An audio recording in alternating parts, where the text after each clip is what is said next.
안녕하십니까. 우리나라 주택 임대차 시장에 커다란 변화가 예상이 되고 있습니다. 정부가 내년 12월에 전월세 신고제를 시행하겠다고 발표를 하면서 주택 임대차 시장에 대한 정부의 규제가 더욱더 강화될 것으로 보입니다. 현재 부동산 매매 계약은 2006년도에 도입한 부동산 거래 신고 제도에 따라서 실거래 신고를 반드시 관할 시군구에 하도록 되어 있습니다. 그러나 주택 임대차 계약은 신고 의무가 없어서 확정일자 신고, 세입자의 소득공제 신청, 임대인이 임대 사업자 등록 신고를 한 현황 등을 통해서만 정보를 확인하고 있는 실정이어서 주택 임대 정보를 정확히 파악하기가 무척이나 어려운 상황입니다. 전월세 신고제가 도입이 되면 임차인 입장에서는 자동으로 확정일자가 부여되도록 함으로써 별도의 신고를 하지 않아도 보증금의 보호장치가 마련이 되는 그러한 효과가 있습니다. 그러나 임대인 입장에서는 그동안 세금을 부과받지 않았던 임대소득이 그대로 노출이 됨으로써 과세될 가능성이 아주 커지게 될 것으로 보입니다. 한국감정원이 주택임대차 정보 시스템을 통해서 추정한 결과에 따르면 전국 임대용 주택 총 673만 가구 중에서 임대 정보 파악이 가능한 주택은 22.8%에 불과한 153만 가구에 그친 것으로 나타났다고 합니다. 다음은 도표를 통해서 현황을 살펴보도록 하겠습니다. 도표를 보면 임대로 파악이 가능한 임대주택 현황인데요. 전국적으로 보면 673만 2천 가구 중에 신고한 가구가 153만 4천 가구로서 22.8%에 해당이 되고, 미신고한 주택이 519만 8천 가구로서 77.2%에 해당이 되고 있습니다. 그래서 전국적으로는 임대주택 등록 현황이 굉장히 저조하게 나타나고 있죠. 서울 지역을 보게 되면 총 118만 5천 가구 중에 신고한 것이 49만 5천, 그래서 41.7%를 차지하고 있고, 미신고한 임대주택이 69만 가구로서 58.3%를 차지하고 있습니다. 그래서 서울 지역은 전국 지역에 비해서 상대적으로 굉장히 높은 비율을 차지하고 있음을 우리는 확인해 볼 수 있습니다.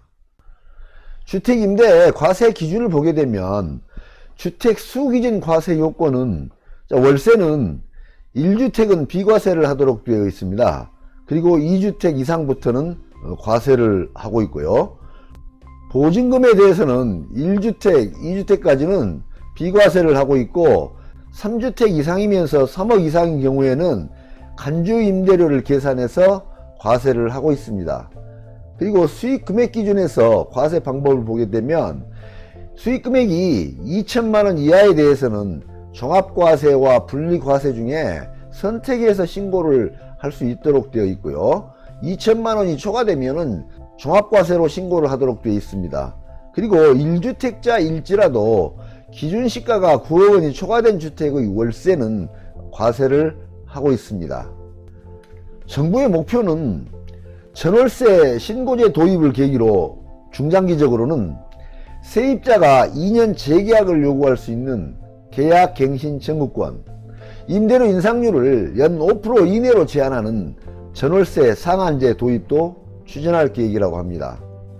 다음은 주택임대차 3법 개요를 도표를 통해서 살펴보도록 하겠습니다. 주택임대차 3법을 보게 되면 전월세 신고제, 계약갱신 청구권, 전월세 상한제, 이렇게 세 가지로 살펴볼 수 있는데요. 전월세 신고제는 주택임대차 계약 시 보증금, 임대료 등 계약사항을 지자체에 의무 신고하는 그러한 제도를 말하고 있습니다. 그리고 계약갱신 청구권은 세입자가 임대차 계약기간이 끝나면은 그 세입자가 2년의 재계약을 집주인에게 다시 요구할 수 있는 그러한 권리를 이야기하고 있습니다. 전월세 상한제는 임대차 계약 갱신 시에 인상률을 일정 수준, 그러니까 약 연 5% 정도가 되겠습니다. 그러한 연 5% 아래로 제한하는 제도를 말하고 있습니다. 이러한 전월세 신고제 도입에 대해서 부동산 전문가들은 시장 기능이 아닌 인위적인 가격 규제로 인하여 부동산 시장의 왜곡 현상이 나타날 수 있다는 우려를 표하기도 합니다. 주택임대차 제도 개혁을 함으로써 임대차 시장에 커다란 변화가 있었던 그러한 시기인 1990년에도 전월세 가격이 매우 불안하게 움직였던 그러한 사례가 있습니다. 1990년도부터 임대차 계약기간을 1년에서 2년으로 늘리는 제도 변경이 있었는데요. 이러한 새로운 제도가 도입이 되던 그 당시에도 임대차 시장에서는 전세금이 큰 폭으로 상승했던 그런 사례가 있습니다. 그때의 서울 전세금 상승률은 제도 변경 직전 연도인 1989년도에는 전세금이 23.68%가 상승을 했습니다. 그리고 제도 변경 첫 해인 1990년에는 전세금이 16.17%가 상승한 그런 사례가 있습니다. 도표를 통해서 전세금 변동률을 살펴보도록 하겠습니다. 임대차 제도 변혁기 서울 전세가격 변동률을 보게 되면 이렇게 변동률이 나타나는데요. 1990년도부터 임대차 계약기간이 1년에서 2년으로 이 법이 개정이 됩니다.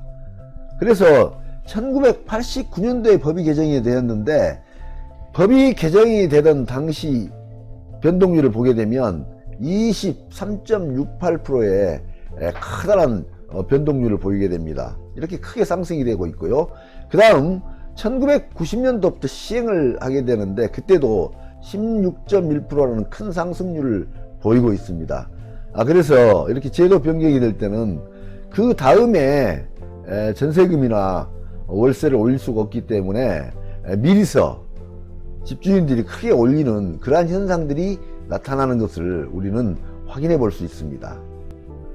부동산 전문가들 중에는 이러한 전월세 신고제가 도입이 되면 앞으로 2 내지 3년은 수도권 주택 공급이 부족할 가능성이 있기 때문에 주택 시장을 상당 부분 자극할 수도 있다, 그렇게 우려를 하는 분들도 계십니다.